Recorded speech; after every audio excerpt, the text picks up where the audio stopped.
For decades, France has been a beacon of freedom, a land where people came seeking liberty, equality, and dignity. But now, something unexpected is happening. A growing number of French Muslims, born and raised under the tricolor flag, are leaving. Not in anger, not in protest, but in silence. They are leaving the land they once called home, quietly slipping away from the republic that promised them equality and gave them suspicion. France takes pride in laïcité, its unique form of secularism. It means the state and religion must remain separate, but what began as a shield for equality has slowly become a wall of exclusion. In the name of neutrality, France banned religious symbols in public schools in 2004, then full face coverings in 2010. Later, new laws to monitor Islamic associations, dissolve faith-based groups, and regulate homeschooling. Each step, the government said, was to defend the republic. But for millions of Muslims, it felt like a message. You can live here, but only if you stop being who you are. Everyday life for many Muslims in France has become an emotional balancing act. Be proud, but not too visible. Practice your faith, but not in public. Speak your language, but only in private. Studies show that French Muslims face higher unemployment rates even with equal qualifications. Some hide their names when applying for jobs. Others remove religious symbols to avoid judgment. For many, the frustration isn't just about laws. It's about the feeling that they'll never truly be accepted, no matter how much they adapt. That's when the quiet thought turns into action. Maybe it's time to leave. Recent studies and interviews reveal a growing migration trend. Muslims leaving France for good. Some move to Britain or Canada, others to North Africa or the Middle East. They are doctors, engineers, teachers, entrepreneurs, not radicals, not outsiders. They are citizens who once believed in the Republic's promise.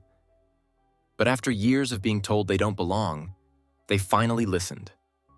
As one former resident put it, "In France, I was a Muslim first and a citizen second. Abroad, I am just a person." This is not a rebellion, it's exhaustion.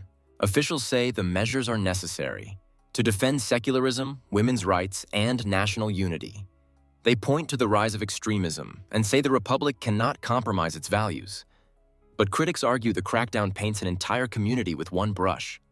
For every extremist, there are millions of ordinary Muslims, working, paying taxes, raising families, now feeling punished for others' crimes. The consequences of this silent departure reach far beyond religion. When educated, skilled citizens leave, France loses more than population. It loses potential. These are people who could have been ambassadors of a truly inclusive French identity. Instead, they are becoming voices abroad, sharing stories of exclusion and alienation. Behind every statistic is a family selling their home, a child changing schools, a future quietly redirected. This isn't just about religion, it's about trust. The relationship between France and its Muslim citizens has eroded over years of suspicion.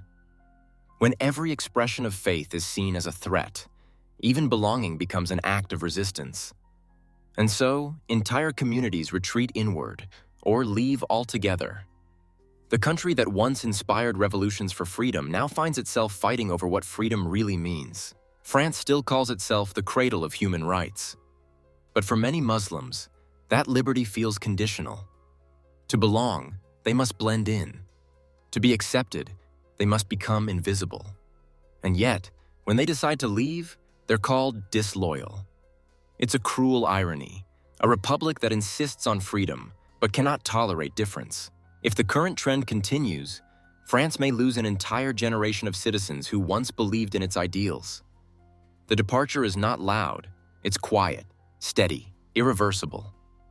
Each year, more families choose other lands, other futures, other flags, not because they hate France, but because they can no longer breathe in it.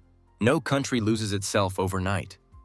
It happens slowly, one law at a time, one family at a time, one silent departure at a time. The question France must now ask is simple. Can a nation truly stand for liberty if so many of its own people feel the need to walk away from it?